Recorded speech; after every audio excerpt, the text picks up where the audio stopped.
শেষ, সবকিছু শেষ হয়ে গেলে। গত বছর যেই পরিস্থিতিতে পড়ে সবকিছু হারাইলাম, গুটি ফিটি এই অবস্থা আবার হইলে। এত সতর্ক থাকার পরেও আল্লাহ মুগো আবার নিঃস্ব বানাই দিলে।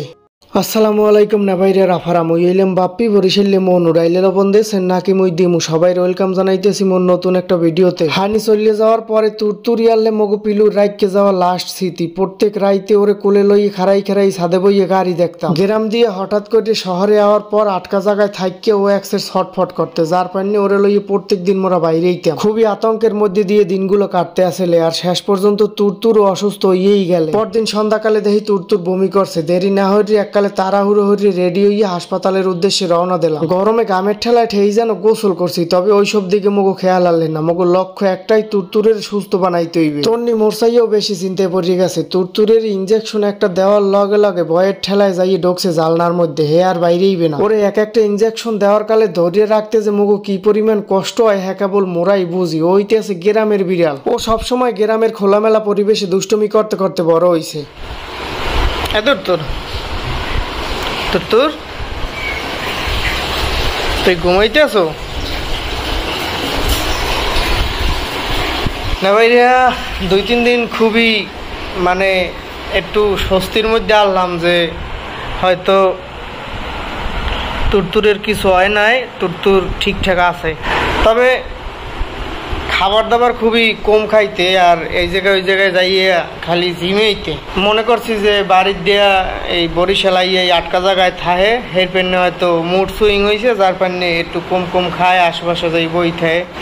যে হানির হওয়ার পর 2-3 দিনের মধ্যেও যেহেতু ওরে ফুলুতে ধরতে পারে না, হের পেনে মনে আসলাম যে নতুন জায়গায় আইছে, যার জন্য একটু জিমেইতে আছে। তবে আজকেও বমি দেওয়ার পর মোরার তন্নির দুইজনের মাথা পুরো গুটি গেছে। এককালে ইনস্ট্যান্ট রেডিও ইয়া জুড়িও কেনা আনলেন। আপনারা তো গত ভিডিওতে দেখছেন যে মোরা বিড়াল তো গ্রামের, তো গ্রামের বিলই তো আর এখানে অনেক এদিক ওদিক লই যাওয়া হয় না, ওই বাড়িই থাকে সবসময়। এই প্রথম ওরা শহরে ওগুলো লইয়েছি হাউ চিকিৎসার জন্য। তো ইনস্ট্যান্ট জুড়ি টুরি কিনিয়া এককালে লইয়া হাসপাতালে চলে গেলাম, যাইয়া চিকিৎসা আজকে দিনের তা করাইয়া আলহামদুলিল্লাহ আইসি। তবে ডাক্তারে কইছে যে আজকেও রাইটে দেখতে, এরপরে যদি বমি আবার দে কালকে একদম সকাল সকাল লই যেতে। এখন কইতে পারি না। আল্লাহ তুমি ওরে রহমত করো। তুরতুর, তোমার কত সুন্দর একটা বাসা হয়েছে দেখো, বাসার মধ্যে নরম তুলতুলে বানাই দিছি। যা তুমি যেই ঘুমো। তুরতুরের খুব মানে শরীর, তুরতুরের এই পাপোশটা খুব পছন্দ। সেইটার উপরে বসে এবং শোয় ঘুমায়, যার জন্য আমরা এটা পা মোছা বন্ধ করে দিছি। তুরতুর, তোমার জন্য সবাই দোয়া করে, তুমি তাড়াতাড়ি সুস্থ হয়ে যাবা, কিচ্ছু হইবে না তোমার। এই তোমার জন্য সুন্দর একটা বাসা কিনেছি, সবচেয়ে বেস্ট এই বাসা। মানে এই জুড়ি হইতেছে বরিশালের মধ্যে বিড়ালের বাস্কেটগুলোর মধ্যে সবচেয়ে বেস্ট, দামও বেশি, মানও ভালো। আরে ফেলেন না, আরে ফেলের রাইতে বমি দে নাই প্রথম দিন রাইতে, কিন্তু এখন প্রথমে ভাবছিলাম হয়তো অন্য কোনো কারণে পেট সমস্যা হয়েছে, যার জন্য বমি দিয়েছে। সকালবেলা খাবার দিয়েছি সামনে, খাইতে আসলে না, এখন আবার তো দেখতেছি খাইতে আছে। আল্লাহ তুমি রহমত করছো। এই তুরতুর আমার শেষ সম্বল, পিলুর স্মৃতি। এবার তো খাবার অনেক করতে আছে, এরকম দিয়ে নাও তুমি, আতন দিয়ে খাওয়াই না, খাইলে খাইবে, না খাইলে জোর করা যাইবে না।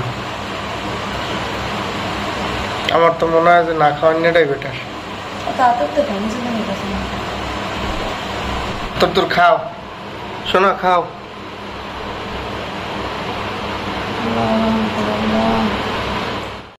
মাছ মাংস সব আলাদা আলাদা বাইলে সেদ্ধ করে দিছি, কিছুই খায় না। ওর শরীর ক্রমশ দুর্বলের দিকেই দৌড়ইতে আসে। মাথা ভর্তি টেনশন বহন করে ওরে লইয়া আবারও চলে গেলাম বেটের ধারে। তুরতুরের আজকে দ্বিতীয় দিনের চিকিৎসা করলাম। ডাক্তারে কইলে যে তুরতুরের শারীরিকভাবে মোটামুটি সক্ষম আছে, শক্তি মোটামুটি আছে, আল্লাহর রহমতে, আল্লাহ যদি রহমত করে তাহলেও সুস্থ হয়ে যাবে। এখন বাদ ভাই আল্লাহর ইচ্ছা, আল্লাহ ভালো। রাইতে আবারও বমি দিয়েছে, ডাক্তারের লগে পরামর্শ করলাম পর কইলে যে ওরে তরতরি ইনজেকশন পুশ করতে। তৎক্ষণাৎ ঘরে বইয়ে নিজেরাই চিকিৎসা করলাম। উত্তরের তৃতীয় দিনের চিকিৎসা শেষ করিয়া মোরা বাড়ির উদ্দেশ্যে রওনা হয়েছি। ইনজেকশন মানে ওর চিকিৎসা করতে যেরমের যা কিছু করা লাগবে সব কিছু ডাক্তারের দ্বারা একদম হাতে কলমে শিক্ষা, ঔষধ, ইনজেকশন সব কিছু কিনে লইছি। এখন চিন্তার এই যে বাড়িটা মোরা বাড়ি যাওয়ার ডিসিশনটা নিয়েছি কারণ হইতে আছে আমরা জানেন যে তুরতুরের পোলা মানে হানি মগু সারিয়ে চলে গেছে, 5-6 দিন হয়ে গেছে। তো ওরে তো দাপন করা লাগছে মগু বাড়িওয়ালার বাসার পাশে। যদি বাসা চেঞ্জ করা হয় বা এই জায়গা সারিয়ে মরাদের সময় চলে যাবো, হানির কবরের দ্বারা একবারও আওয়া হইবে না হয়তো। এরপর নিয়ে চিন্তা করছি যে তুরতুর অনেক দুর্বল হয়ে গেছে, আর তুরতুরের এই শেষ সময়টা বাড়ি বইয়ে মোরা ঠান্ডা মাথায় নিজেরা চিকিৎসা দিমু। আর মোর আব্বু খুব সুন্দর ইনজেকশন দিতে পারে, যার জন্য কোনো সমস্যা নাই ইনশাল্লাহ। ডাক্তার দাদি সব কিছু সুন্দরভাবে শিক্ষা লইছি। মোরা বিসমিল্লাহ এই বাড়ির উদ্দেশ্যে রওনা দিছি। ওর যা হইবে বাড়ি বইয়েই হইবে, যদি আল্লাহ খারাপ কিছু করে ওর স্মৃতিটা তো অন্তত বাড়ি থাকতে। এটাই মোর চেহারার অবস্থা সবাই বেহাল, এর পিছিয়ে দৌড়ইতে তোর একটু তোর না স্যার হাত পারি করো, খালি বাইরেই তো স্যার ভালো লাগে না। তোর কোথায় আসছে? দীর্ঘ 1 সপ্তাহ, হ্যাঁ মনে হয় 2 দিন বেশি কম হইতে পারে। পরে তোর বাড়িয়েছে নিজের চেনা জায়গায়। এখন চেনো তোর এদিক ওদিক তাকাই থেকে খালি দেখে যেহেতু আমার চেনা জায়গায়। আরে পেটে কিচ্ছু নাই। আজকে 4th দিনের চিকিৎসা হইবে তুরতুরের কন্ডিশন। কালকে সন্ধ্যার দিকে একটু ভালো দেখছিলাম, এখন আবার সকালে দেখে দুর্বল হয়ে গেছে। এটা স্যালাইন লোড করছে। এগুলো তো আজকে মিক্স করা লাগবে। মিক্স করো। কালকে এই সব লইছি। কি যে এই ফ্লু ভাইরাসটা বিড়ালে রইলে ওরা পানি খাওয়ার পানি অস্থির হয়ে যায়, পুরো হাহাকার করে, কিন্তু পানি খাইলেই আবার লগলগ বমি করিয়ে দেয়। আজকে হইতেছে তুরতুরের 5ম দিন চিকিৎসার রাইতের ঘটনা। যেহেতু গত একদিনে বমি করে না, হেরফেনে ডাক্তারে কইলে যে সেলাইন গুললে হেয়ের পানি খাওয়াইতে। মগো তুরতুরের পরাণ যাওয়ার আগের শেষ মুহূর্ত, এত চেষ্টা করিয়ে ওরে বাঁচাইতে পারলাম না। আইজ আসলে ওর চিকিৎসার 6ষ্ঠ দিন। সকালবেলা ইনজেকশন পুশ করার পরে মুই গেলাম একটু মগো বেতাগি বাজারে। ওর বমির ইনজেকশন আজকে রাইতেই শেষ হয়ে যাইতে। হেয়ের পাইনে সকালের তা আর হেয়ের পরের ডোজ দেওয়ার পাইনে ইনজেকশন মুই বেতাগি যাইয়ে কিনে বাড়ি লই আইছি। কিন্তু আল্লাহ যে ওর হায়াত এই পর্যন্তই লেখকে রাখছে। বাড়ি আইয়ে দেখি মগো তুরতুরের অবস্থা একদম শেষ পর্যায়ে। গত 6টা দিন ধরে যে কত কষ্ট পাইছে, আল্লাহর দ্বার সবসময় কইতাম যে আল্লাহ ওরে যদি লইয়ে যাওয়ার হয় লইয়ে যাওয়ার, নাইলে সুস্থ বানাই দাও, এত কষ্ট দিও না। গ্রামে বইয়ে এত ভালোবাসা দিয়ে বিড়াল পালন করতে যে কত কিছু সহ্য করা লাগে, হ্যাঁ কেবল যারা গ্রামে থায় হেরাই বোঝে। মানুষের পিছনে লাগিয়ে থাকা, ক্ষতি হরা, সমালোচনা করার দিক দিয়ে মগো গ্রামের মানুষ সেরা। ওগুলোই সবসময় খেলাধুলো করতাম, ডাকতাম, কোলে নিয়ে ঘুরতাম। এই দেখকে মগো বাড়ির অনেক মানুষ পিছে বইয়ে হাসাহাসি করতে, সমালোচনা করতে। যদিও মুই ওইসব কথা কোনো সময় কানে নিতাম না, এরপরও মাঝে মাঝে খারাপ লাগতে যে কেমন মানুষের মন মানসিকতা। যাই হোক, মোর কারো প্রতি কোনো অভিযোগ নাই। আল্লাহ যা করে বান্দার মঙ্গলের পান্নিই করে। গ্রামাঞ্চলে যারা আমার মতো বিড়াল পালন করেন, অবশ্যই যদি বাচ্চা হয় 3 মাস হওয়ার পরে ওরা যে এই রোগটার কারণে আল্লাহর দ্বার চলে গেলে, এই রোগটার নাম হইতেছে ফ্লু, ক্যাট ফ্লু। এই ভ্যাকসিনটা আর র্যাবিস যেই ভ্যাকসিনটা, যেইটা লওয়াইলে ওরা কামড় খামচি দিলে কোনো ক্ষতি হইবে না। এই 2টা লওয়াই লইবেন। যদি বা কেউ বাচ্চা বিড়াল পালিয়ে থাকেন 3 মাস বয়স পুরোনোর সাথে সাথে এই ভ্যাকসিনটা লওয়াইবেন, যদি নিজের পোষা বিড়ালটারে হারাইতে না চায়। আর যদি বড় বিড়াল হয়, এখনও যদি না লওয়াইয়ে থাকেন ভ্যাকসিন, অবশ্যই লওয়াইবেন, আর নাহলে কিন্তু মগনান এরমের নিঃস্ব হয়ে যাইবেন।